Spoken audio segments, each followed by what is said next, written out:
Como encontrar curto-circuito em placas eletrônicas, em componentes eletrônicos, quando o componente eletrônico que está com defeito não esquenta?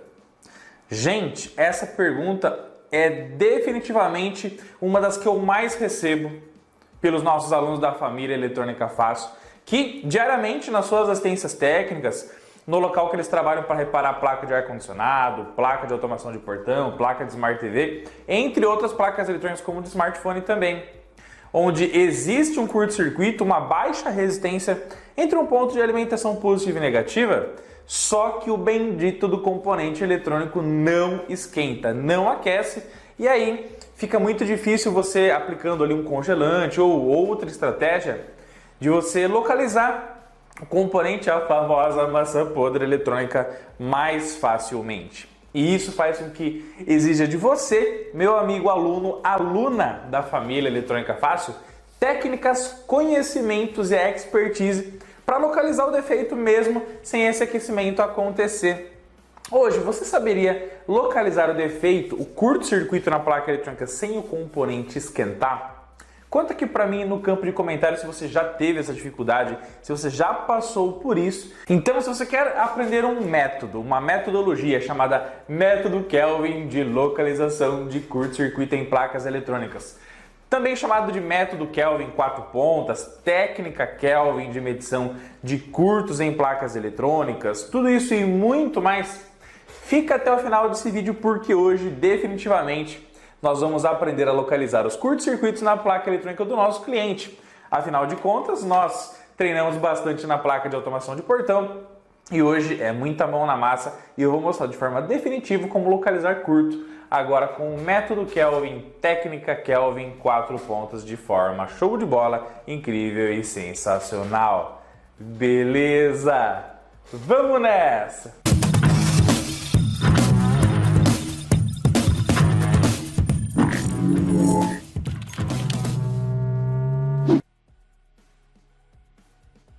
É claro, pessoal, se você está afim de ganhar um osciloscópio da Rigol Technologies, concorrer a matrículas gratuitas no curso de Eletrônica Fácil, nosso treinamento completo na área de eletrônica, se você quer concorrer a camisetas do Eletrônica Fácil, tudo isso e muito mais, não esquece que essa aula aqui vai ter uma atividade e a gente vai colocar o link da atividade no grupo VIP da semana do técnico Rigol, da Copa Eletrônica Fácil, e você tirando uma nota boa nessa atividade, você pode concorrer a prêmios no sábado, no dia 12/11, onde a gente vai fazer o sorteio da Copa Eletrônica Fácil, fechou? Então não esquece de fazer a atividade, entra para o grupo VIP, se inscreve gratuitamente no evento, os links estão aqui na descrição do vídeo. Fechou? Você não paga nada para participar e tem muito a ganhar, pode ter total certeza. Tá bom? E não esquece também que a Rigol Technologies está com uma promoção gigantesca do dia 4 ao dia 13. Tá bom? Onde todos os produtos da Rigol estão com preço promocional, osciloscópio, gerador de função, multímetro de bancada, fonte, carga eletrônica, analisador de espectro, tudo isso e muito mais, já estão com desconto, e se você usar o cupom EFÁCIL5, você ganha ainda mais 5% de desconto, ou seja, é desconto sobre desconto, melhor condição do ano para você adquirir o seu Rigol nos diversos distribuidores, os links também estão na descrição do vídeo, fechou? Agora chega de papo, vamos para a prática e vamos para cima! Minha amada família Eletrônica Fácil, vamos para cima arrumar o relógio digital do nosso cliente, porque tudo aquilo que aprendemos até agora será usado como base para arrumar esse conjunto incrível, top de linha e sensacional. Fechou? Lembrando que é muito importante nós conversarmos com o cliente, conforme eu citei na Masterclass número 1, perfeito? Para tirar todas as informações sobre o que está acontecendo com a placa, com o conjunto, com o equipamento, o que aconteceu previamente, o equipamento parar de funcionar. Quanto mais informação você extrair do cliente, mais rápido você consegue localizar os defeitos nas placas eletrônicas. Isso pode te nortear muito, tá bom? E uma outra coisa importante, tá, para relembrar para vocês lembram que o cliente falou que existia uma caixinha preta, tá bom? Que era ligada na tomada e a saída dos fiozinhos da caixinha preta era ligado no conjunto do relógio digital, perfeito? Eu conversei com o cliente e perguntei para ele o seguinte: pô, você poderia mandar uma foto dessa famosa caixinha preta, né? Que é uma fonte de alimentação, é que muitas vezes o cliente, pessoal, ele não tem ideia do que tem dentro das placas, dos conjuntos, das famosas caixinhas pretas, tá bom? E tá tudo bem, porque o cliente não é obrigado a saber, ele não tem o conhecimento na área de eletroeletrônica, assim como nós que estamos aprendendo de forma sensacional, tá bom? Então eu falei, por favor, você poderia mandar uma foto ou várias fotos da caixinha preta para que a gente possa anotar alguma coisa que está marcado nela? E aí, mandando as fotos, eu analisei o seguinte, olha só que show de bola, que a caixinha preta é uma fonte de alimentação que ela é ligada na rede 110, 127 volts e ela tem uma tensão de saída de 6 volts com fornecimento máximo de 500 mA. Ou seja, isso é muito importante, porque se o fabricante desse conjunto dimensionou uma fonte para 6 volts e 500 mA, se nós formos usar a fonte de alimentação de bancada para injetar aqui uma corrente máxima na fonte para fazer o teste dela, a parametrização vai ser limitada também nos 500 mA. Então anota essa dica aqui para mim no campo de comentários, tá bom? Você pode usar os parâmetros de alimentação do conjunto relógio digital, perfeito? Baseado nas características da fonte de alimentação. Ou seja, os dados da fonte de alimentação vão nortear as parametrizações da nossa fonte de alimentação de bancada para fazer os testes da placa eletrônica ou das placas eletrônicas de forma show de bola, tá bom? Use toda a informação possível das características de alimentação do seu sistema para você usar semelhante na sua fonte de bancada, para não usar uma corrente não muito alta, não muito baixa, uma tensão não muito alta, não muito baixa, e com isso então você poder extrair do seu conjunto, das suas placas eletrônicas, o melhor rendimento, o melhor resultado possível durante os testes e validações. Perfeito? Tranquilo? Bom, e eu não sei se vocês lembram também, pessoal, na Masterclass número 1, mas o cliente citou que toda vez que ligava o conjunto do relógio digital lá na régua de tomadas, o fusível queimava. Ou seja, isso indica para nós que está tendo um super consumo de corrente, alguma coisa que nesse conjunto está com uma baixíssima resistência, porque para ter uma alta corrente você tem uma baixa resistência, perfeito? Quanto menor a resistência, maior a corrente elétrica, maior a circulação de elétrons pelo sistema, tá bom? Agora, para queimar o fusível, a corrente tem que estar ultra mega alta, o que indica que aqui nós temos uma resistência ultra mega baixa entre alimentação positiva e alimentação negativa, o que pode indicar inclusive um curto-circuito numa placa, na outra ou até mesmo nas duas. Perfeito? Tranquilo? Bom, então agora que a gente já sabe mais informações sobre a famosa caixinha preta e relembramos que está queimando muito o fusível da régua de tomadas, o que a gente tem que fazer, pessoal? Passo número 1, tá bom? Analisando a placa ou as placas que os clientes levarem para vocês, busque olhar sempre os conectores, porque conector sempre vai trazer alguma informação importante para você, assim como na placa de alimentação, aliás, na placa de automação aqui, que a gente consertou nos últimos momentos, nas últimas aulas, tá bom? Você tem marcado aqui a alimentação alternada de fase, neutro, né? Você também tem aqui o mais 12, o GND, tudo isso aqui e muito mais. Olhando os conectores das placas eletrônicas, você vai ter informação muito bacana sobre os níveis de tensão que o seu sistema pode operar. E aí, olha que interessante, analisando esse conector aqui do relógio digital, perfeito, está marcado aqui 5 VCC. E aí você deve estar se perguntando assim, bom, 5 VCC, mais, menos, ou seja, já indica aqui alimentação positiva e negativa. Só que você deve se perguntar assim, né, pô professor, mas calma aí, mas a caixinha preta que o cliente mostrou pra gente através das fotos, imagens tal, e etc, estava marcado lá que a tensão de saída da fonte não é 5, é de 6 volts. Como que pode a fonte de alimentação desse conjunto mandar para cá 6 volts, se o ideal seria receber 5 volts? Tem alguma teoria que explica a fonte mandar mais tensão do que a placa tipicamente iria suportar ou iria trabalhar? A teoria existe sim, pessoal, e inclusive a explicação sobre isso. Porque, olha só, quando você olha para as placas eletrônicas que são alimentadas em tensão contínua, ou seja, vai ter um polo positivo e um negativo, são alimentados por uma fonte de alimentação, em algumas placas você vai ver que próximo à alimentação positiva ou negativa podem ter diodos. Os diodos tipicamente são representados pela letra D, tá bom? Você consegue identificar diodos nas placas eletrônicas, porque no silkscreen, na máscara de componentes, na identificação através do silk, que fica logo próximo do componente, está marcado um código inicial com a letra D, tá bom? Então aqui está marcado D1, assim como aqui está marcado D3, assim como aqui está marcado D2, e assim sucessivamente nos diversos diodos, tá bom? Então veja, estão percebendo que tem um diodo que ele tipicamente tem aqui, ó, uma ilha de solda, e ele tá ligado aqui, ó, com uma trilha, ó, no mais, tá vendo aqui, ó, no mais do conector de alimentação de 5 volts. O que isso aqui indica? Que a alimentação positiva vai entrar aqui, vai entrar no terminal anodo do diodo e a corrente vai fluir do anodo para o catodo.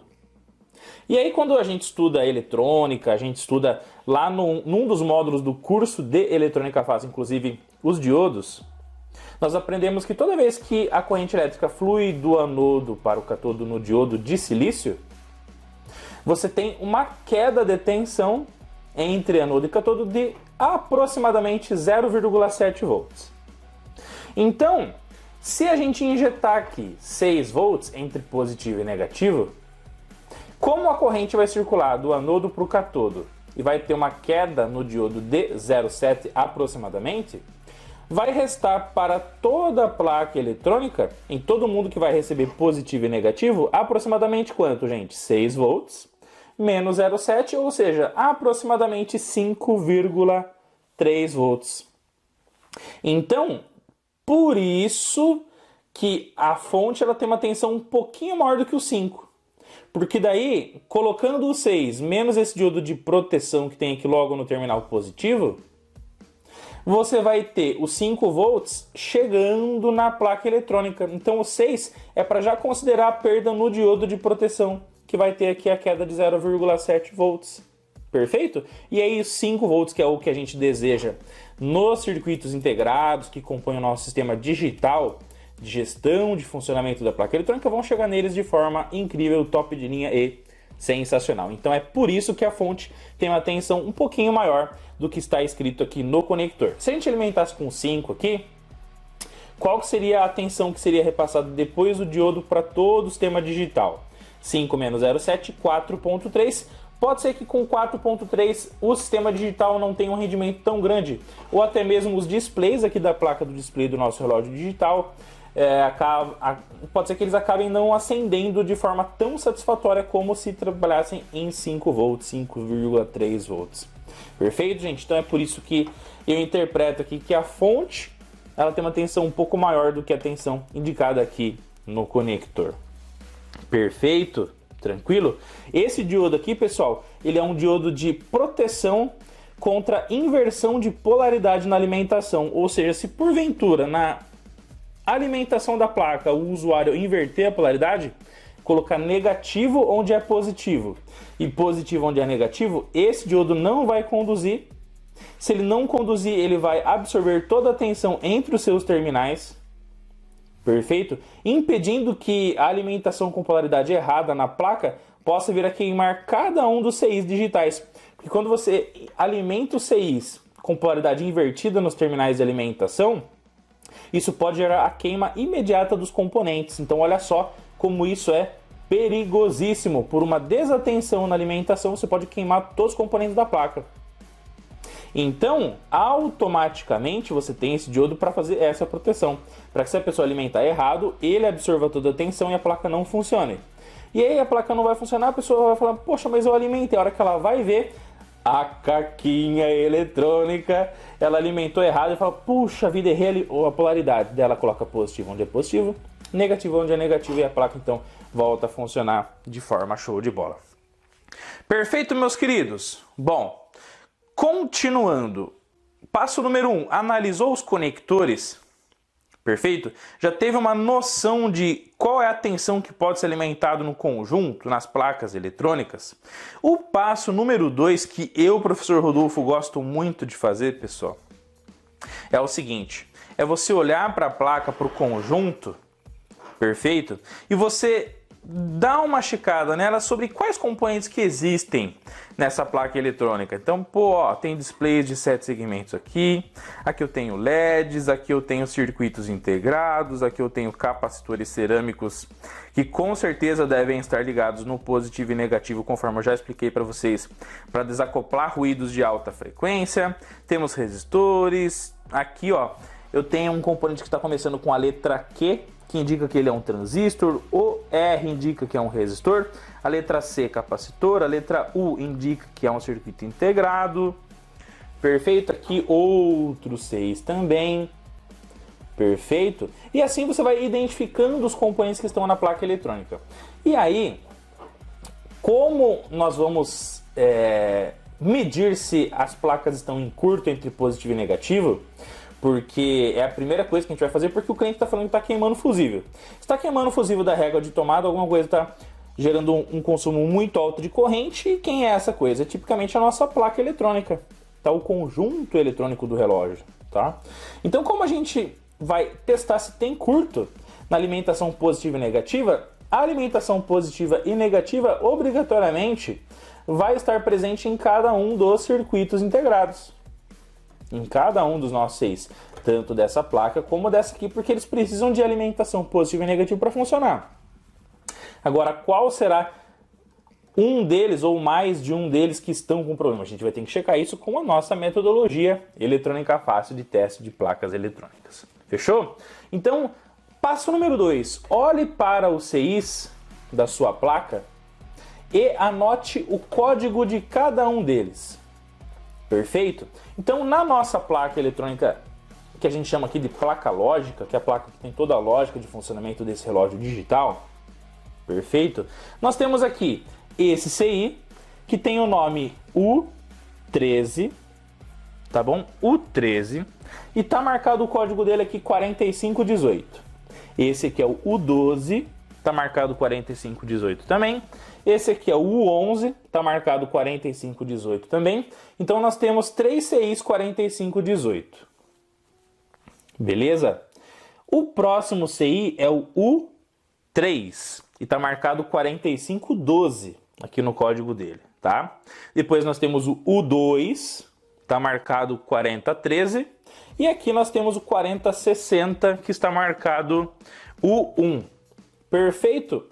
A identificação dele é o 1 e o código dele é 4060.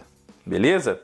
Na placa que recebe os dados da placa lógica, e aí então vai tratar essa informação para escrever as horas e os minutos aqui nos displays, nós temos 4 CIs SMD, tá bom? E cada um deles, tanto o CI U10 quanto o U9, quanto o nosso querido U8 e o U7, tem o código 4511 marcado em cima de cada um desses circuitos integrados. Beleza, gente? Então, passo número 2. Olhe para os circuitos integrados que vão ter que receber essa alimentação positiva e negativa. Veja os códigos e com esses códigos você já consegue, gente, executar o famoso passo número 3. Tá bom? Com o código dos CIs em mãos, você poderá, gente, criar uma pasta aí no seu computador, no seu notebook, ou até mesmo no seu smartphone, tablet, perfeito? E você vai conseguir pesquisar os datasheets. O que são os datasheets? São os manuais técnicos gratuitos que você vai achar na internet, em PDF tipicamente, e que esses datasheets eles vão determinar para nós, vão mostrar para nós a função de cada um desses componentes. Então, estudando o datasheet, você vai conseguir aprender como cada um dos circuitos integrados irá funcionar. Tá bom? Qual é a função de cada um dos pinos, dos componentes que a gente está estudando. Então, deixa aqui a hashtag pesquise o datasheet. Isso é de suma importância. Perfeito? E aí, meus queridos, pesquisando o datasheet, você vai baixar todos os datasheets do 4518, 4512, 4013, 4060, 4511 e vai salvar na pasta que você criou referente à manutenção dessas placas que a gente está executando. Tá bom? A partir dos datasheets, pessoal, você vai conseguir localizar uma coisa muito importante, tá bom? Que é o pinout dos circuitos integrados.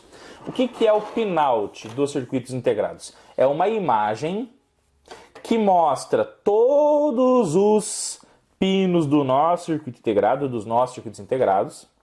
E aí, nessa imagem, você consegue saber a função de cada pino, tá bom? Inclusive, qual dos pinos desse CI terá alimentação negativa e qual deles terá alimentação positiva. Tipicamente representados aí por GND e VCC, ou VSS e VCC, e assim sucessivamente, tá?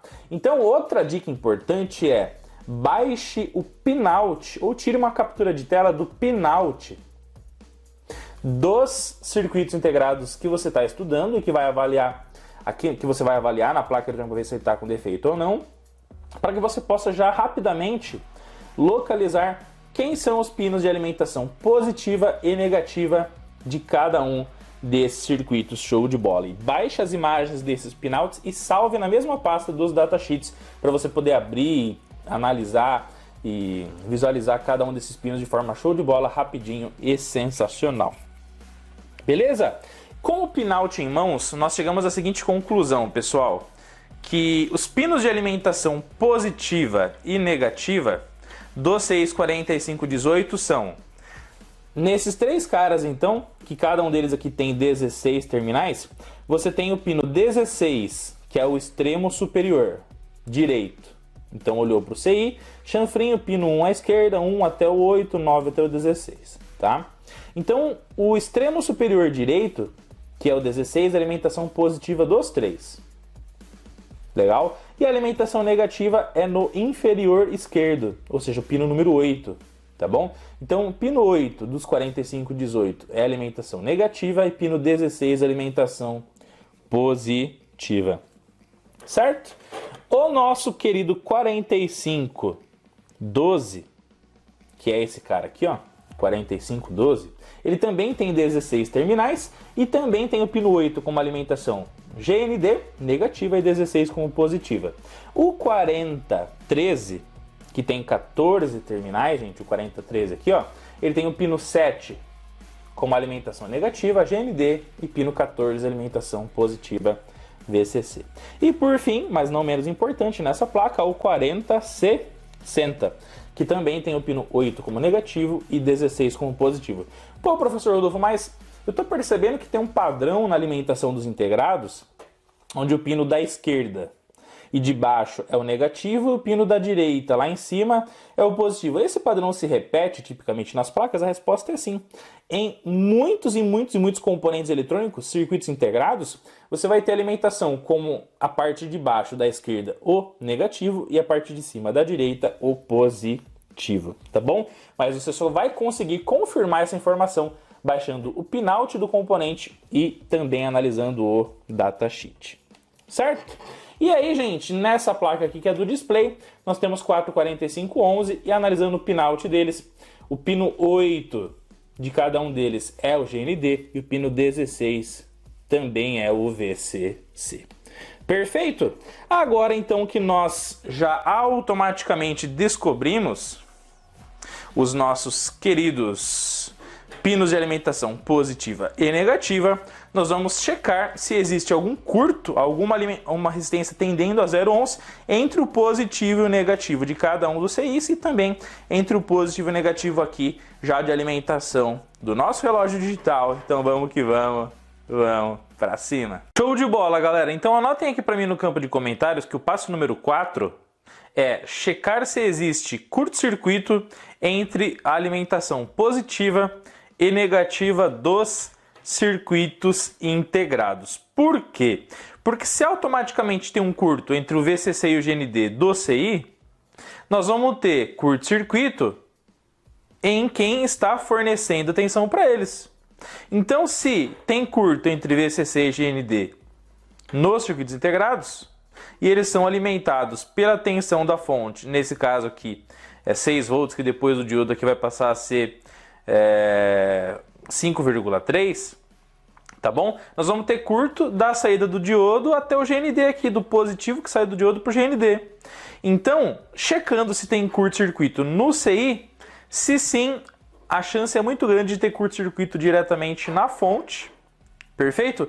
Ou no regulador de tensão que está fornecendo a tensão para os CIs, tá bom? No caso da nossa placa, gente, os 5 volts, ó, eles vão sair daqui, vão passar pelo diodo, tá bom? Ó?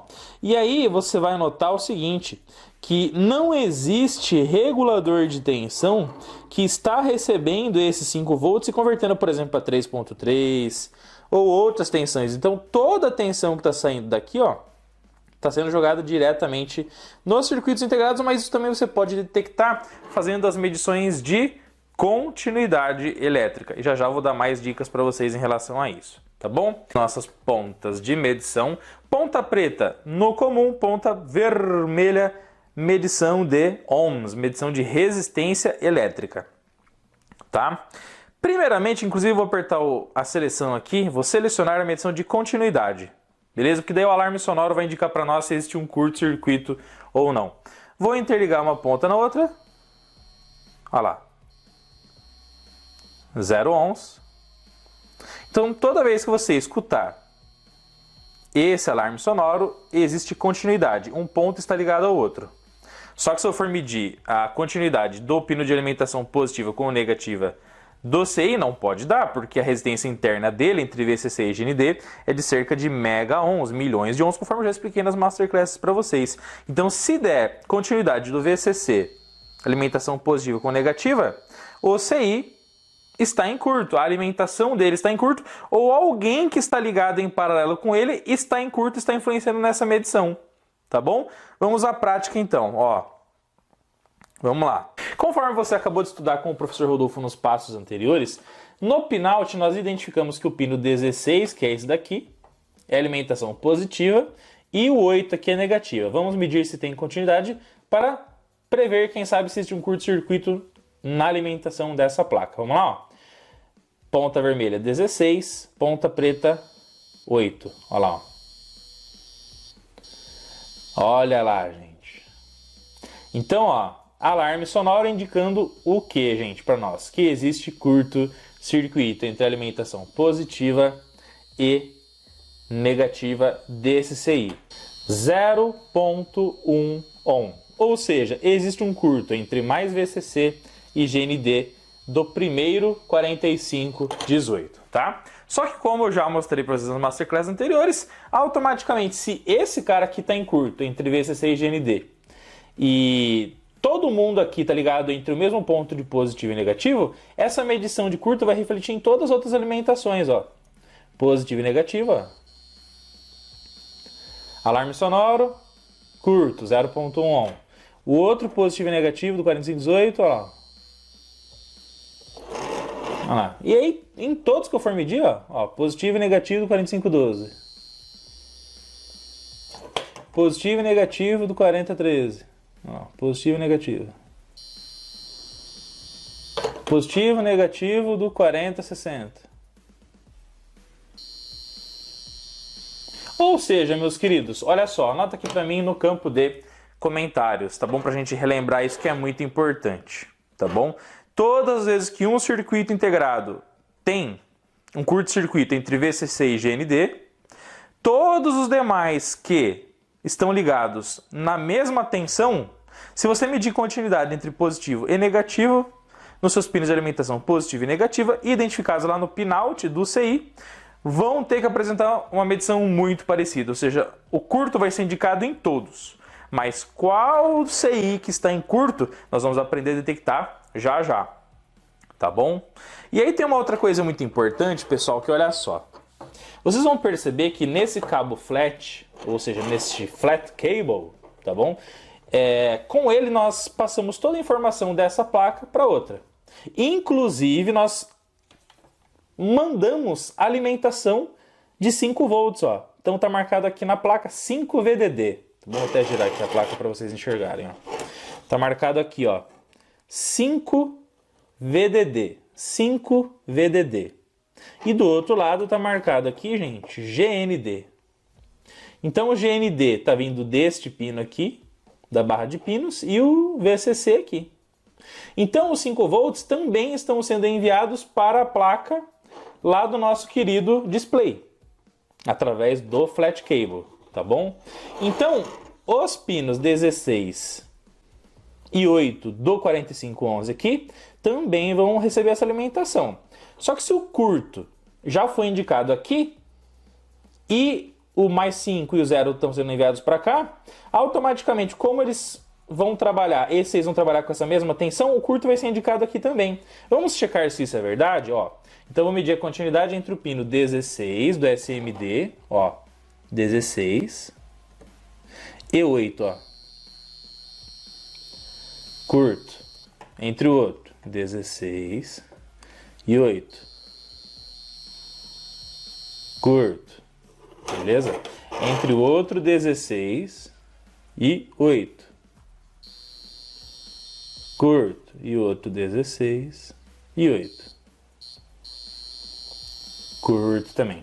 Ou seja, gente, uma vez que existe curto entre VCC e GND, todo mundo que está ligado nessa alimentação indicará o curto-circuito através dessa medição de continuidade, tá bom?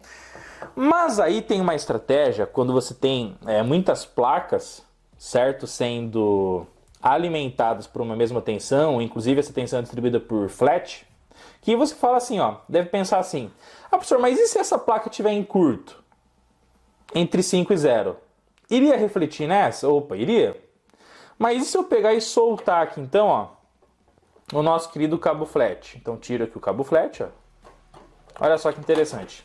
Tirando o cabo flat aqui, ó, se essa placa é a que estava em curto, entre VCC e GND, e eu desconectei dessa, o curto teria que sumir nessa placa, correto?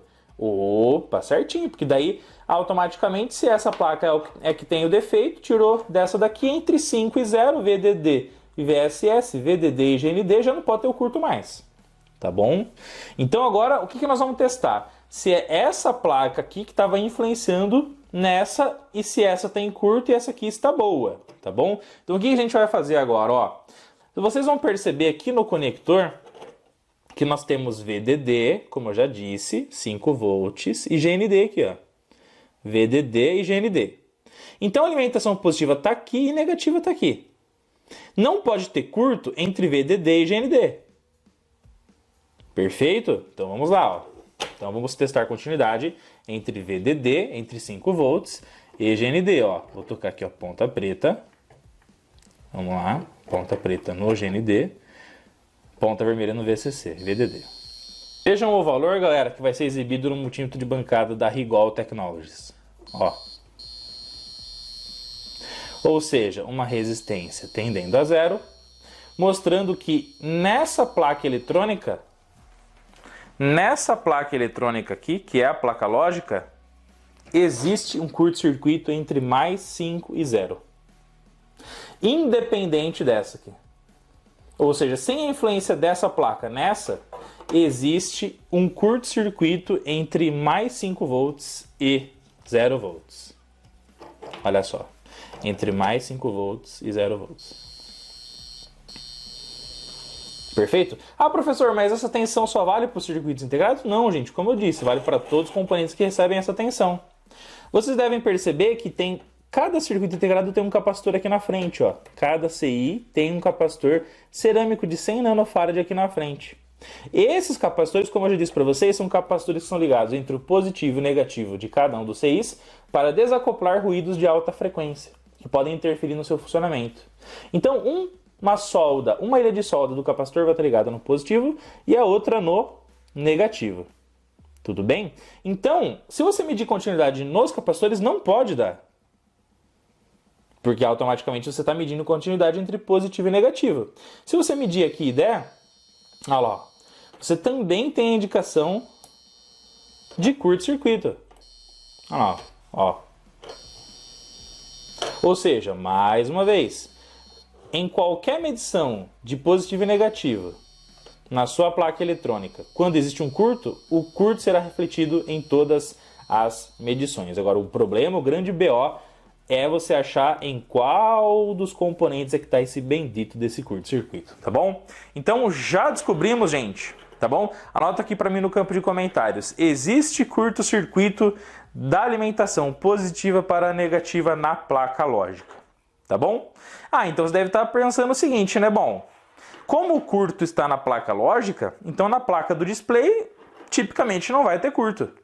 Então a medição lá na placa lógica, o curto na placa lógica estava influenciando na medição de continuidade entre VCC e GND na placa do display, correto? Então agora, se eu medir entre VCC e GND, não pode dar curto mais, porque as placas estão desconectadas.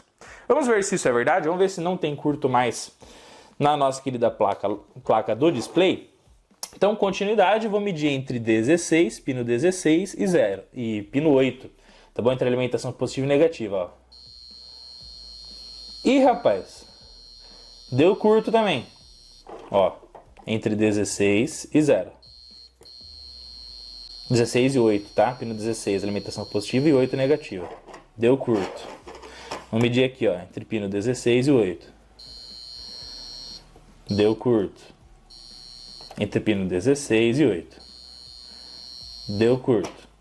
E aí tem, gente, olha só, em cada CI um capacitorzinho aqui, ó, bem pequenininho, um SMD, que está entre a alimentação positiva entre o pino 16 e o outro pino 8, né, tipicamente, para fazer o desacoplamento do ruído. Então, se o CI está em curto, na alimentação positiva e negativa, o curto vai ter que ser refletido no capacitor também.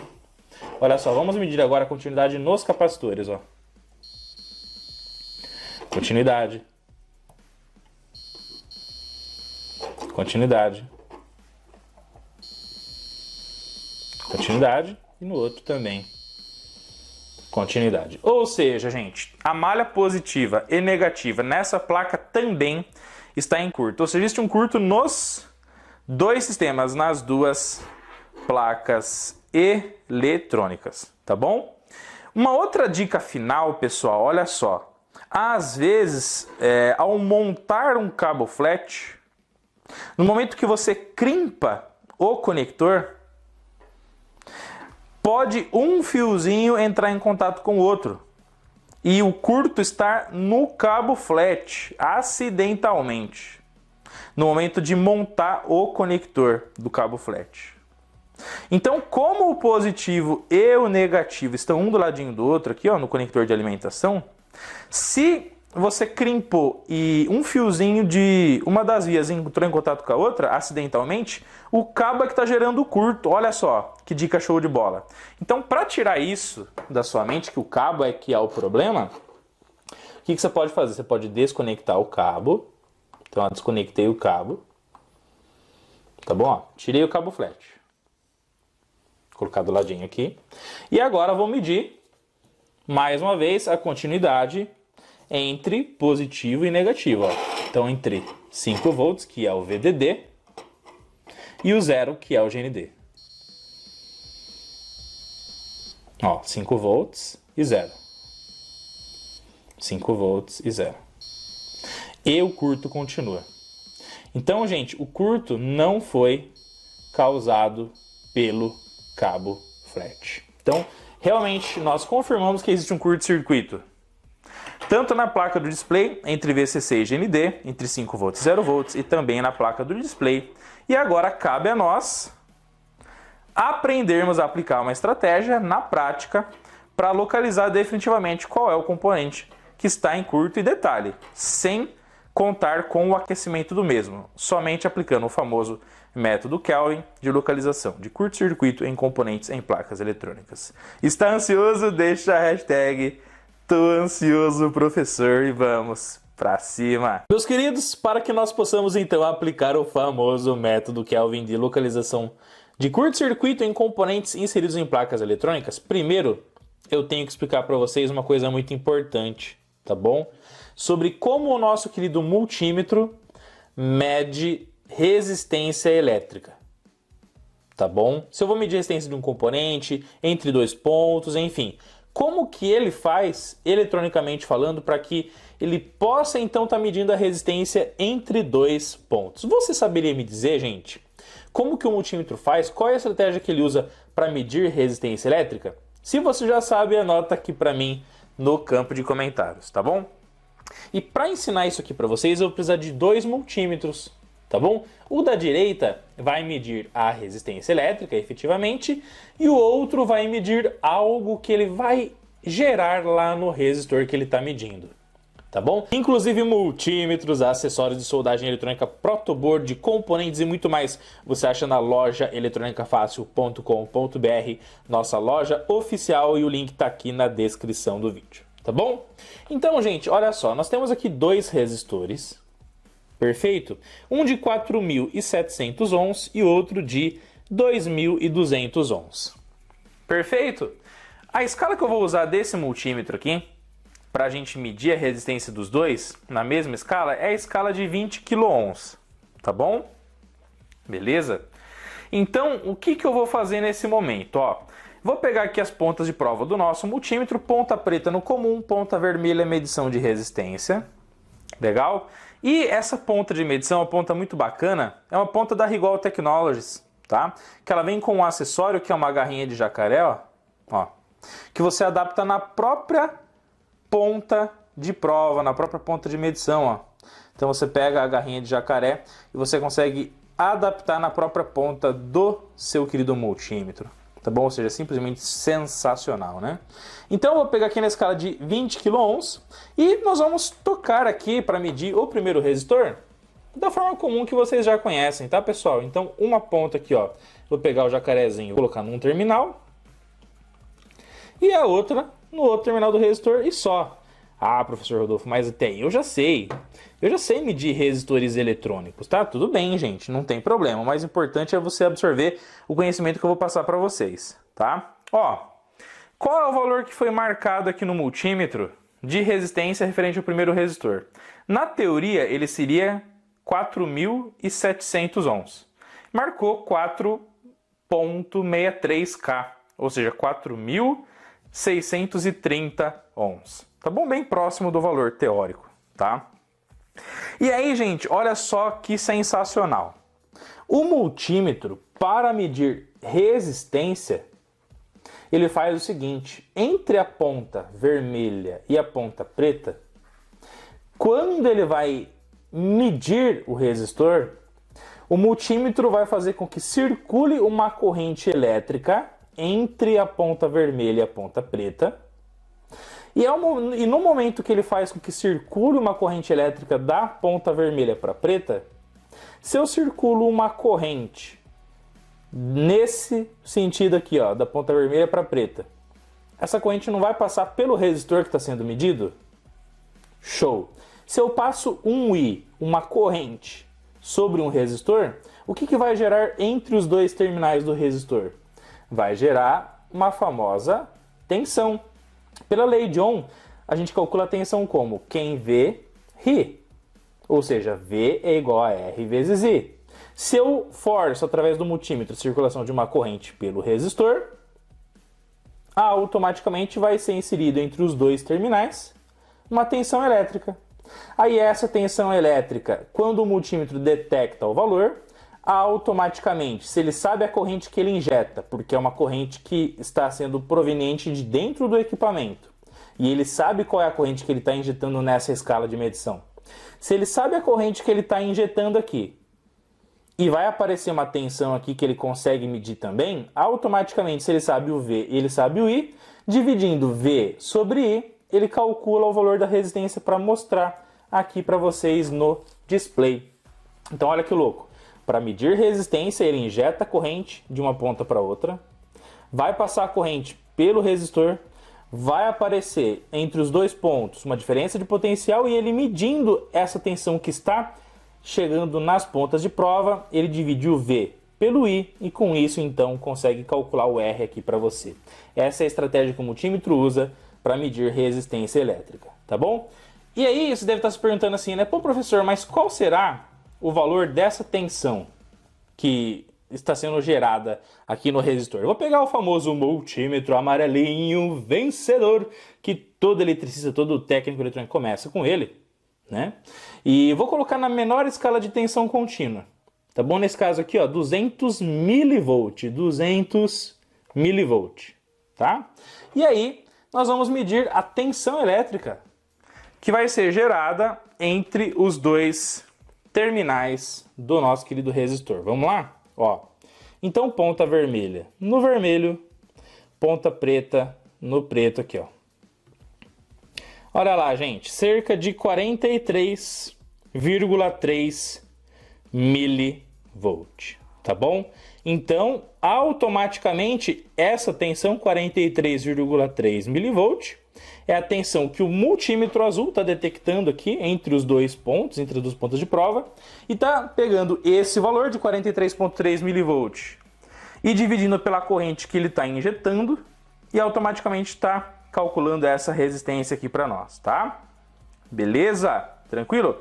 Vamos medir o segundo resistor de 2K2 para ver se a gente consegue ter uma interpretação show de bola. Olha só, então vou desconectar aqui a ponta vermelha, vou conectar no outro resistor. Nesse momento, qual é a resistência elétrica que apareceu aqui, gente? 2,16K, ou seja, muito próximo dos 2.200 ohms desse resistor. O valor teórico desse resistor é 2.200. Qual é o valor que marcou aqui? 2.160 aproximadamente. Então, show de bola, tá? Vamos ver a tensão que está sendo gerada nesse resistor agora. Vamos lá? Ó. Então, medindo a tensão do segundo resistor em milivolts, tá, gente? Beleza? Então, ponta vermelha no vermelho, ponta preta aqui no preto, tá? 20,7 milivolt. 20,7 milivolt. Fechou? Então, olha que show de bola. O multímetro sabe a corrente que ele está injetando. Esse cara mediu 20,7 entre a ponta vermelha e a preta. Dividiu esse 20,7 milivolts pela corrente e automaticamente apareceu aqui a resistência que ele calculou de 2.160 ohms ou 2,16 quiloohms. Tá bom? Professor, mas qual será o valor dessa corrente elétrica? Tá bom? Que o multímetro injeta no resistor para gerar essa tensãozinha. Pessoal, para você saber essa corrente elétrica, basta a gente pegar a tensão que a gente acabou de medir aqui. Tá bom? Se você pegar essa tensão aqui, ó, de cerca de 20,7 milivolt e dividir por 2.160 ohms, vai gerar a corrente que ele está injetando, tá bom? E olha só, você vai perceber o seguinte, que a corrente que o multímetro injeta nos dois casos, eu estou mostrando aqui o cálculo e uma tabelinha, tá, que eu criei aqui para vocês, ó. Vocês vão perceber que nos dois casos, a corrente elétrica calculada que o multímetro está injetando é bem parecida. É cerca ali de 9,6, 9,8 microampere de corrente, pessoal. É muito, muito pouco. Então o multímetro, para medir resistência, ele injeta uma corrente pelos resistores de cerca de microamperes. Muito, muito baixinho. Tá bom? Porém, o valor é igual para todos os resistores que a gente mediu aqui. Tanto para um quanto para outro nessa escala. Perfeito? Então, o que a gente consegue aprender nesse momento? Isso é muito importante. Tem muitas pessoas que se formam na faculdade, em cursos técnicos, e não sabem o jeito que o multímetro faz para medir resistência. Então, ó, anota isso aqui para mim no campo de comentários, que todas as vezes que o multímetro vai medir uma resistência, ele injeta uma corrente muito baixa na escala de microampere, que vai induzir uma tensão no resistor, que as pontas de prova captam no aparelho, no seu sistema interno, e ele dividindo a tensão que ele mede pela corrente que ele injeta, é assim que ele exibe, então, o valor da resistência elétrica. Fechou? Professor, mas calma aí, mas o que isso tem a ver com o famoso método Kelvin? Calma, vem comigo que você passa de ano, que tudo que eu ensino tem um porquê e tem muita importância. Então vamos para cima. Minha amada família Eletrônica Fácil, olha só que sensacional. Tem muito conhecimento inserido em uma metodologia de localização de curto-circuito, tá bom? tudo que eu estou explicando aqui é um passo a passo para que vocês, de forma construtiva e materializando sempre esse conhecimento, fixando ele aí na sua mente, você possa entender o que nós estamos fazendo com muita propriedade. E não só fazer por fazer, verificar um valor e a partir daquilo saber se um componente está em curto, se o outro está bom, tudo isso e muito mais. Eu estou ensinando tudo isso aqui para que vocês possam saber o que está por trás dessa metodologia, que é o famoso método Kelvin para localização de curto em placas eletrônicas. Tá bom? Então tudo tem um porquê. Ok? Lembra sempre isso aqui que eu estou te falando. Anota aqui para mim no campo de comentários, inclusive, tá? Tudo tem um porquê. Tem um porquê de injetar corrente, tem um porquê de medir tensão. Então vem comigo que você passa adiante. Olha só. Pessoal, olha só essa primeira parte aqui, ó. Tá bom? O que nós temos aqui? Nós temos 1, 2, 3, 4, 5 circuitos integrados. Nesses 5 circuitos integrados, os devidos pinos de alimentação positiva estão ligados onde, gente? Ó, alimentação positiva. Exatamente nos 5 volts. Ó, então 5 volts vem, distribui para o primeiro, distribui para o segundo, distribui para o terceiro, para o quarto e para o quinto. Beleza. E o GND, que é a nossa alimentação negativa, também distribui para os pinos de alimentação negativa de cada um dos CIs aqui desse primeiro bloco, tá? Isso aqui, gente, eu chamei de condição ideal de alimentação, tá bom? O que é uma condição ideal? A condição ideal de alimentação é aquela que você despreza as perdas na distribuição dessa alimentação entre os circuitos integrados, tá bom? Ou seja, eu desprezo a queda de tensão nos cabos, nas trilhas da placa eletrônica, tá bom? Então seria o melhor dos casos possível. É os 5 volts chegando bonitinho em cada um dos pinos de alimentação de cada um dos circuitos integrados. Tá bom? Só que aí, isso é o ideal, é o que seria bom, todo mundo esperava por isso. Porém, o ideal não é o real. Como cada condutor que interliga um ponto ao outro, seja no protoboard, seja na placa eletrônica ou em outras condições, tem uma resistência elétrica, tá bom? É baixa, mas ele tem essa resistência elétrica. Porque todo material tem uma resistência ohmica. Perfeito? Por mais que seja bom condutor, é bom condutor? É. O cobre é top de linha? É. Só que ele vai ter uma resistência elétrica por mais que seja baixa. Tá bom? Como que fica a condição real de distribuição da tensão numa placa eletrônica? Os 5 volts vai ter, então, uma primeira ligação do polo positivo ao ponto de alimentação do primeiro CI, correto? Essa trilha aqui vai ter uma resistência, que eu chamei aqui de RT21, tá bom? Esqueça o número, tá bom? O importante é você lembrar que RT é resistência de trilha, tá? Eu coloquei um ohm para deixar tudo arredondado para ficar mais fácil as nossas análises, tá? Então, ó, um ohm representando essa trilha, aí daqui para cá mais uma trilha, mais um ohm, daqui para cá mais uma trilha, mais um ohm, daqui para cá mais uma trilha, mais um ohm, daqui para cá mais uma trilha, mais um ohm. Perfeito? E a mesma coisa acontece no negativo.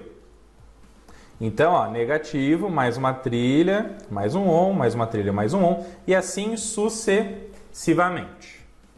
Bom, esse 1 ohm, ele impacta muito na distribuição. Vamos dar um play aqui para analisar, ó.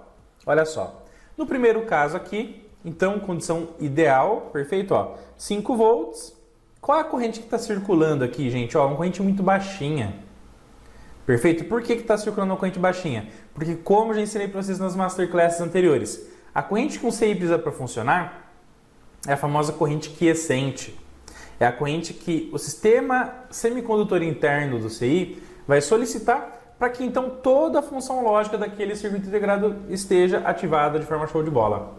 E aí a gente inclusive estudou no datasheet que essa corrente pode girar em torno de microamperes, 5 microamperes, né? Então olha só, aqui a corrente total que está saindo da fonte é de 25 micro, ou seja, 5 para um, 5 para o outro, 5 para o outro, 5 para o outro, 5 para o outro, tá bom? Legal? Bom, Outra condição aqui, considerando a resistência das trilhas de 1 ohm cada uma, veja que a tensão em cada um dos CIs aqui na primeira parte foi 5 volts bonitinho, entre positivo e negativo. E aqui embaixo a tensão continuou 5. Perfeito? Ou seja, não houve queda de tensão significativa ainda, por mais que a gente tenha colocado a resistência das trilhas. Perfeito? Por quê, gente? Porque olha só, como a resistência interna do CI é de mega ohm, milhões de ohms, a corrente que circula em cada um dos ramos é muito baixa. Se a resistência é mega ohm, a corrente é de microampere. Microampere passando por 1 ohm, qual que vai ser a queda de tensão no resistor? 0,00002, que é, sei lá, 20 e poucos microampere, vezes 1 dá 20 e poucos microvolt. Então, a queda de tensão nos resistores, quando está tudo bem, a queda de tensão nas trilhas da placa, quando os CIs estão bonzinhos, 100%, não estão queimados, é quase que nula, porque a corrente que passa por elas é muito baixa. Perfeito? Tranquilo? Então, segunda situação, show de bola. Aqui embaixo, na terceira situação, eu transformei cada um dos circuitos integrados em um resistor de 1 mega ohm, tá bom? Que é a resistência que simboliza a resistência interna dele de funcionamento, gerando uma corrente quiescente interna de alguns microamperes. Legal? E aí, o que você pode notar? Aquilo que eu falei, que passando os microamperes pelos resistores que significam as trilhas da placa, qual que é a queda de tensão em volt aqui, ó? Tendendo a 0. Tá bom? Inclusive eu posso pegar e parar aqui, ó, e transformar o volt em microvolt, ó. E aí sim ele vai marcar um valor aqui, ó, 20 microvolt, tá vendo? Só que 20 microvolt é 0,000020. Então na conta total não faz muita referência, não é relevante esse número, tá bom? Mas nessa primeira página, o que você tem que lembrar? Que existem resistências nas trilhas e que circulando corrente elétrica por elas vai ter uma queda de tensão, mas se tudo estiver em bom funcionamento, ou seja, CIs com alta resistência vai circular baixa corrente, a queda de tensão acaba sendo insignificante nesse momento. Tá bom? Quando vocês estão em bom funcionamento. Na verdade, não é para isso que a gente está aqui nessa Masterclass? Bom, então o que eu vou fazer? Ó? Nessa situação número 4, a gente tem o CI 1, 2, 3 e 4, ok? Porém, um CI aqui no meio apresentou uma resistência de 0,5 ohm. Ou seja, ele entrou em curto. A alimentação dele entrou em curto. Que inclusive é o que está na nossa placa do nosso sistema, do nosso relógio digital, tá bom? Esse cara aqui entrando em curto, vamos ver o que vai acontecer, gente? Vou dar o play aqui, ó. Olha só que interessante, gente. Com esse cara aqui entrando em curto, uma resistência de curto faz com que circule uma alta corrente elétrica. Uma resistência de curto faz com que circule uma alta corrente elétrica. Nessa simulação, a corrente elétrica de curto foi de 0,77 ampere. 0,7 ampere, tá bom? E aí, olha só que interessante. Quando a gente pega esse 0,7 ampere, tá bom? E a gente circula pelo sistema aqui, ó, o 0,7 ampere vai passar. E lembra uma coisa importante, pessoal, a corrente elétrica sempre procura o caminho mais fácil. A corrente elétrica sempre procura o caminho mais fácil, ou seja, o caminho da baixa resistência, que é o curto-circuito, tá bom? Então, para que a corrente vai ficar passando por um monte de resistência se ela pode passar por uma resistência zero? Então ela sempre vai tender a passar em muito maior volume pela baixa resistência para resistência de curto, tá? Então, meus queridos, como a nossa querida corrente elétrica sempre tende a ir para o caminho mais fácil, circular pelo caminho mais fácil, o ponto central, onde todos os elétrons, ou a maioria deles, vai buscar circular, é pelo curto. Então, olha só que show de bola incrível e sensacional. No momento que gerou o meio ON, no circuito integrado que apresentou falha, apresentou problema total de funcionamento, entrou em curto entre o ponto de alimentação positiva e negativa, o que vai acontecer? Se aqui é a baixa resistência, o fluxo majoritário, olha que palavra bonita, o fluxo majoritário de elétrons vai circular nesse trecho que eu estou sinalizando aqui para vocês, ó. Beleza? Então ele vai sair da fonte, vai passar por essa trilha, por essa, vai descer pelo curto e voltar para o negativo. Beleza? Tranquilo? Então essa é a sequência de circulação da corrente de curto-circuito nessa nossa simulação. Como a corrente de curto deu aí 0,77 A, tá bom? O que você tem que entender? Que 0,77 A vai passar por esse resistor, por esse, que são as três primeiras trilhas de cima, vão passar pelo curto, vão passar pelas três resistências de baixo e fim de papo, beleza? Qual que é então, gente, a queda de tensão em cada trilha nesse momento, tá?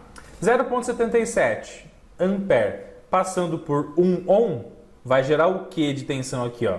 Tensão, resistência vezes corrente. Resistência, 1 ohm, corrente, 0,77. Então aqui, nessa primeira trilha, já vai ter uma queda de 0,77 volt. Então, quantas vezes nós vamos perder 0,77 volt? Vamos perder uma vez nesse cara, outra vez nesse cara, outra vez nesse cara, tá bom? Então, só aqui a gente já perdeu 0,77 vezes 3. Depois, a corrente vai voltar para o negativo. Então, vai perder mais 0,77 aqui, aqui e aqui.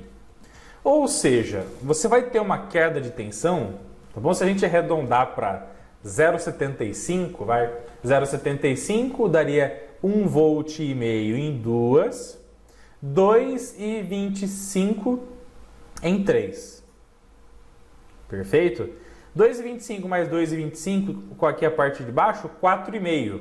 Ou seja, resta apenas meio volt, ou próximo a isso, né? 0,38 nesse caso, para o CI que está em curto-circuito. Olha só que louco, que doideira total. Ou seja, quando existe um curto, quanto mais distante está o curto da fonte de alimentação, mais vai tendo queda de tensão nas trilhas. E, por consequência, menor é a tensão que fica no ponto em curto-circuito. Então anota isso aqui no campo de comentários para mim, tá? Quanto mais distante está o curto, da fonte, maior é a queda de tensão nas trilhas e, logicamente, menos tensão sobra para o componente em curto-circuito. Tá bom? Beleza? Então, quanto maior a corrente de curto, maior a queda de tensão nas trilhas também. Fechou? Se eu subo a corrente de curto, automaticamente eu subo a queda de tensão nas trilhas. Beleza? Tranquilo? E aí, o que a gente pode entender, pessoal? A gente pode entender algumas coisas que já podem começar a criar uma luz de como você pode localizar um curto-circuito numa placa, tá? Beleza? Ainda não é o grande finale que eu quero ensinar para você, mas já pode te ajudar bastante no seu dia a dia. Perfeito? Alimentou uma placa, tá bom? Lembra que cada resistor desse daqui, ó, é como se fosse um circuito integrado? Lembra que cada um desses resistores de 1 mega equivale à resistência interna de um circuito integrado? O que acontece quando um deles entra em curto? Vamos dar uma olhadinha, ó. Por que aqui, ó, nesse CI, número 1, nesse primeiro CI aqui, ficou uma tensão de 3,46 volts, pessoal? Porque tudo na nossa vida eletrônica é análise de malha. Se aqui eu tenho uma queda de 0,7 volt aproximadamente, e aqui 0,7 volt, e o 5 volt vai distribuir entre os três aqui, ó, entre essa trilha e o primeiro CI, se eu perdi 0, eu vou arredondar para 0,75, tá? 0,75 aqui e 0,75 aqui, eu perco 1,5 volt. Nessa análise de malha aqui, ó, se eu perdi 1,5 volt nas trilhas, só sobrou para esse primeiro CI 3,5 volt. Fechou? Tranquilo? Vamos analisar o outro CI. Por que aqui ficou aproximadamente aí 1,9, 2 volt? Tá? Por quê? Porque vamos lá. Para a gente analisar a tensão desse cara, você tem que analisar a análise de malha completa, ó. Perfeito? E para fazer a análise de malha completa, para a tensão chegar aqui, automaticamente a gente tem que analisar o quê? Que a corrente vai circular nessa malha, vai ter uma queda de tensão aqui, aqui, aqui e aqui. Então a cada 2 perde 1,5 volt, né? Então 1,5 volt mais 2 daqui 3, 5 menos 3 volts que perderam nas trilhas, sobrou quanto? Aproximadamente 2 para esse resistor que simboliza o CI número 2, tá bom? Beleza? E aí, automaticamente, se a gente tem aqui, ó, para o curto-circuito, que está nesse ponto aqui, 0,38, por que ficou isso aqui? Porque daí eu tenho 6 resistores, 6 resistores, se a cada 2 eu perco 1,5 volt, 1,5 volt, 3, 4,5. Eu tive 4,5 volt de perda e sobrou aproximadamente 0,5 volt para o curto-circuito, tá? E aí, olha só que interessante. Você já conseguiu aprender uma outra coisa de uma forma indireta. Tá bom? Esse CI aqui está em curto? Não, tá bom. Ficou com uma tensão de 3,5. Esse circuito aqui está em curto? Não, tá bom. Ficou com 1,92. Esse circuito aqui está em curto? Tá. Qual foi a tensão que ficou? 0,38. Perceba, 0,38 é a menor tensão do que os outros que estavam bons. Então, quanto mais próximo você está do curto-circuito, no momento que você estiver medindo uma tensão na placa eletrônica, menor tende a ser a tensão, gente. Anota isso aqui para mim no campo de comentários, tá? Quanto mais próximo do curto-circuito você está, numa análise de tensão numa placa eletrônica, menor vai ser a tensão medida naquele ponto. Perfeito? Gente, e olha só, tudo que eu fui explicando para vocês até o momento é para que vocês possam criar uma consciência faixa preta de como a lei de Ohm é muito importante, como você ter conhecimento, que a gente vai passando para vocês em todos os módulos do curso de eletrônica fácil. Tudo isso é muito importante para que você possa ser um técnico completo e entenda definitivamente por que está acontecendo aquilo naquela medição. Veja como tudo está sendo lei de Ohm, circulação de corrente, geração de tensão, cálculo da resistência, tá bom? E agora nós estamos já chegando no final da explicação, perfeito? E você vai entender como que o seu multímetro ele vai reagir no momento que ele estiver medindo uma determinada resistência próximo ao curto-circuito, tá bom? Lembra que o professor Rodolfo acabou de mostrar para vocês que todas as vezes que um determinado multímetro ele vai medir resistência, ele injeta uma corrente, a corrente vai circular pela resistência e aí vai gerar uma tensão, ele vai detectar a tensão nas pontas e vai dividir a tensão pela corrente que ele sabe o quanto ele está injetando, né? Pelo sistema interno dele, tá? E aí, se ele sabe a tensão e a corrente, ele calcula e exibe para você a resistência. Perfeito? Então, vamos fazer aqui algumas simulações. Olha só. Imagine, então, que esses CIs aqui são os CIs da nossa placa lógica. Tá bom? Olha só que coincidência, né? E aí, a gente tem aqui vários CIs. 2 estão ok, o do meio está em curto e os outros 2 aqui estão ok. Beleza? O que aconteceria com o nosso multímetro se a gente tentasse medir a resistência interna desse CI entre o ponto de alimentação positiva e negativa? Ah, professor, eu quero achar o curto na placa. Será que medindo a resistência de cada um dos CIs eu consigo achar o curto definitivamente? Vamos ver o que acontece. Olha só que show de bola. Bom, nesse primeiro momento, pessoal, o nosso multímetro na escala de resistência está posicionado aqui, ó. Tá bom? Ó? Então, lembra sempre que todas as vezes que o multímetro vai medir resistência, ele injeta corrente e mede a tensão entre as duas pontas. Tá bom? Então, aqui é como se fosse a ponta vermelha do multímetro e aqui a ponta preta. Aqui vai sair a corrente que ele injeta, aqui vai voltar e entre as duas vai surgir a tensão. Beleza? Nesse primeiro teste que a gente vai fazer aqui, o multímetro ele foi posicionado nesse CI aqui, que não está em curto, tá bom? Então ele vai medir aqui, porém o curto está aqui, ó. Vamos ver o que vai acontecer? Ó, vou dar o play. Nesse momento, a gente inclusive aprendeu, né, nos momentos anteriores, que a corrente que o multímetro injeta é de cerca de microamperes. Lembra disso?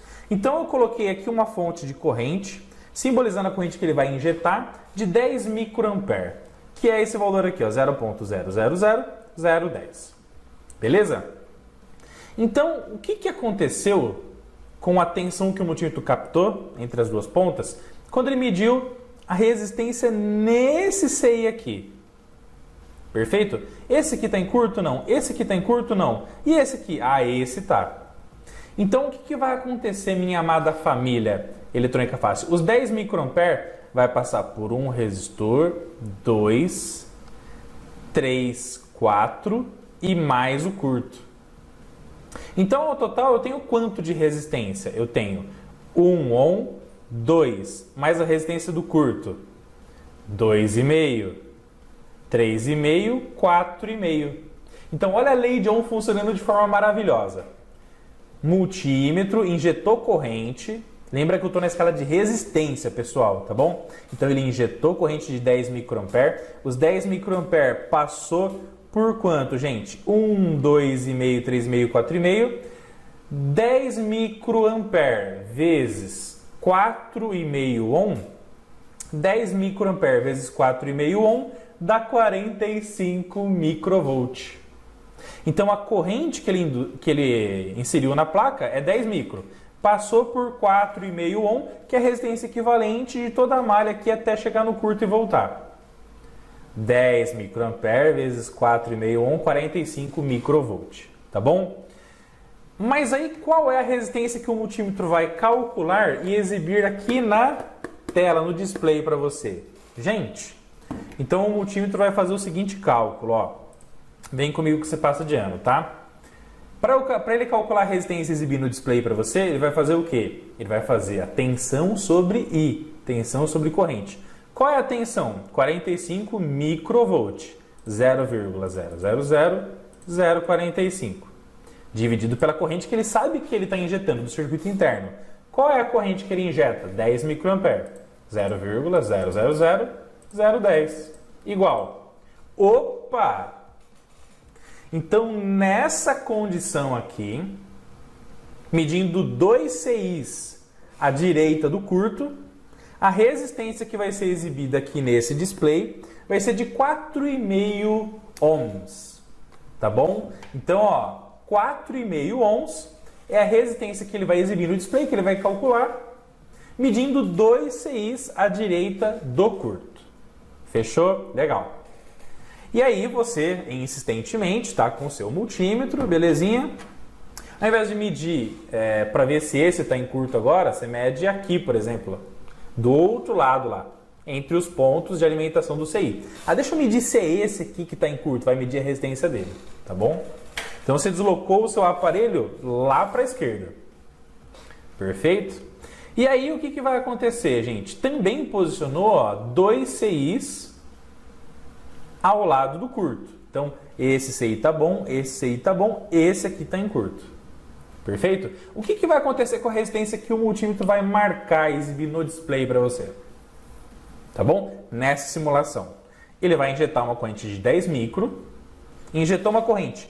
Qual é a malha completa que essa corrente vai circular? Vai circular aqui, ó. Vai passar por essa resistência de trilha, por essa, vai passar pelo curto, por essa e voltar. Perfeito? Tranquilo?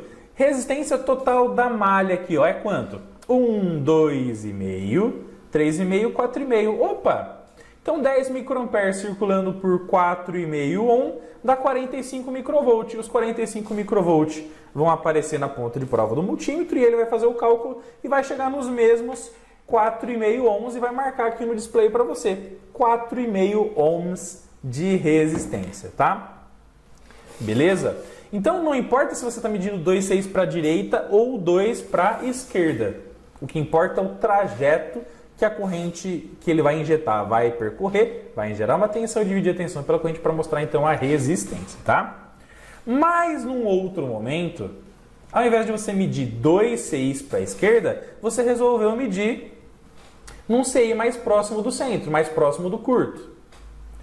Qual que vai ser a reação, gente? Olha só que da hora você entender como a lei de Ohm é crucial para você determinar quando o componente está com falha ou não, tá bom? Beleza?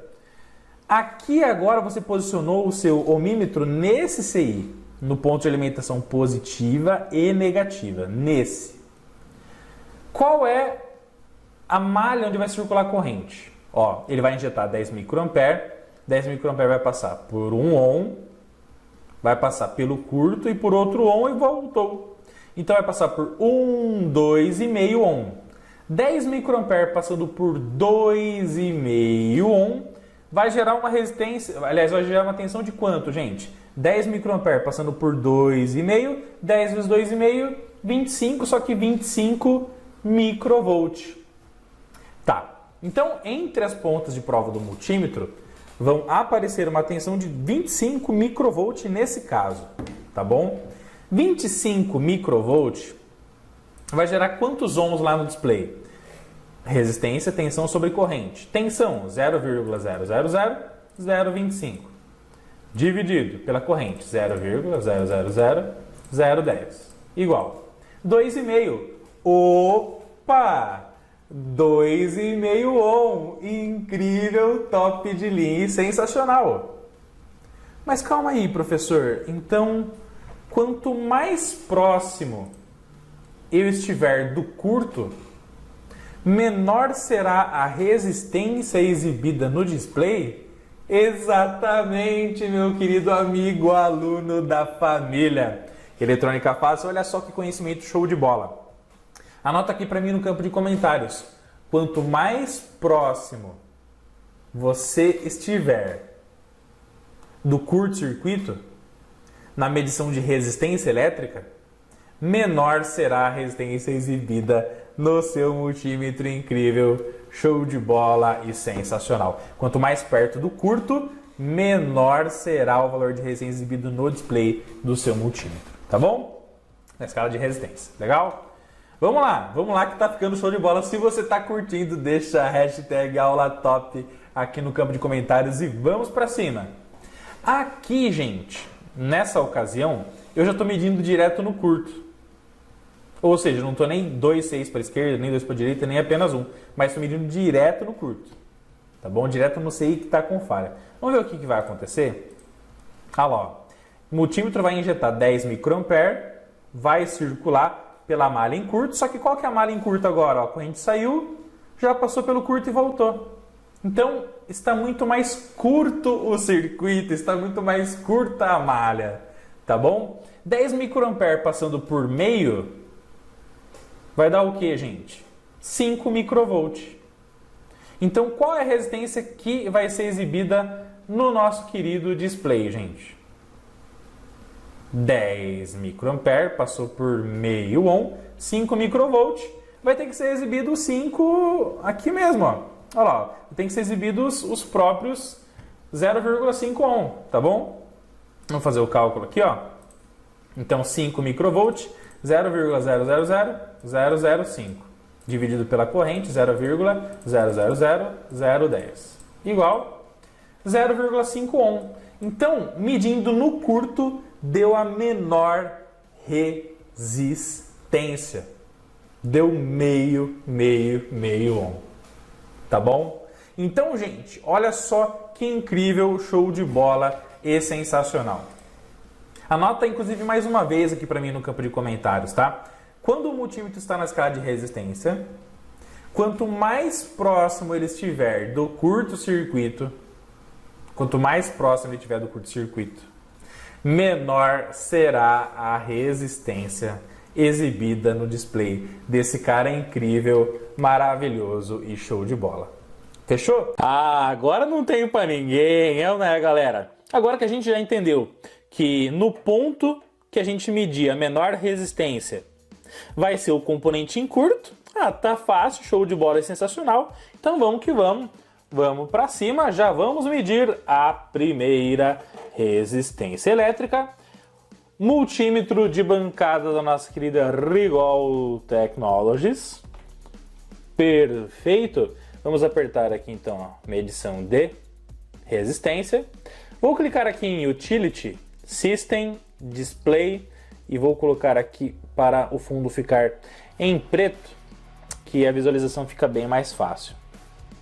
Tá bom? Beleza? Então vamos lá, vou encostar aqui uma ponta na outra. Encostando uma ponta na outra, já vai marcar ali tendendo a 0, alguns miliohms. E agora, vamos para cima, medir a resistência do CI número 1, para localizarmos então a menor resistência e com isso saber qual é o CI definitivamente que está em curto-circuito. Fechou? Então vamos lá, olha só. CI 4518, número 1. Vou tocar então ponta de prova positiva, pino 16, negativa, pino 8. E nós vamos ver agora a resistência em 3, 2, 1. Eu sei, galera, que vocês devem estar ultra mega ansiosos. Eu também estou, para mostrar para vocês o grande finale de como localizar o curto-circuito na placa eletrônica a partir da medição de resistência, técnica, método Kelvin, tudo isso e muito mais. Mas tem muito conteúdo ainda para ensinar para vocês e é claro que a cerejinha do bolo vai ficar para Masterclass número 5, tá bom? Você está curtindo essa série de aulas com muita propriedade, com muito conteúdo técnico incrível, show de bola, é sensacional na simulação, na teoria, na prática, para que você possa definitivamente ficar cada vez mais expert em localizar o componente com defeito em placas eletrônicas? Se você está curtindo, deixa a hashtag aula top aqui para mim no campo de comentários, deixa o seu like. Vamos agradecer também a Rigol Technologies, pessoal, que é graças a Rigol que a gente está fazendo toda essa série de vídeos aqui. Então, muito obrigado, Rigol. Deixa a hashtag obrigado, Rigol, também no campo de comentários, para que a gente possa agradecer essa empresa maravilhosa que sempre apoia o Eletrônica Fácil em todas as nossas ações técnicas e educacionais, tá bom? Não esquece, gente, de clicar nos links aqui da descrição para você, se você ainda não entrou no grupo VIP do evento Semana do Técnico Rigol e Copa Eletrônica Fácil, clica aí, se inscreve gratuitamente, o link está aqui na descrição do vídeo, entra lá no grupo VIP, faz a atividade número 4 e já, quem sabe, concorre a uma vaga no sorteio da Copa Eletrônica Fácil no sábado agora. Fechou? Não esquece também que a Rigol está com uma ultra mega promoção do dia 4 ao dia 13, com descontos incríveis em todos os seus equipamentos, osciloscópio, multímetro de bancada, fonte, gerador de função e muito mais. Beleza? E usando o cupom EFÁCIL5, você ganha mais 5% de desconto sobre todos os descontos que já vão ser aplicados, então é desconto sobre desconto. Fechou? E é claro que a palavra-chave dessa Masterclass é resistência, tá bom? Anota aí que a palavra-chave é resistência, porque é através dessa resistência que a gente vai localizar agora o ponto em curto-circuito. Fechou? Um abraço, galera, tamo junto, vamos pra cima. Tá ansioso pra aula de amanhã pra gente localizar o defeito das nossas placas eletrônicas? Hashtag estou ansioso aqui. Valeu, tamo junto, fiquem com Deus, vejo na Masterclass número 5. Tamo junto, amo vocês de coração, um forte abraço e até mais. Tchau, tchau.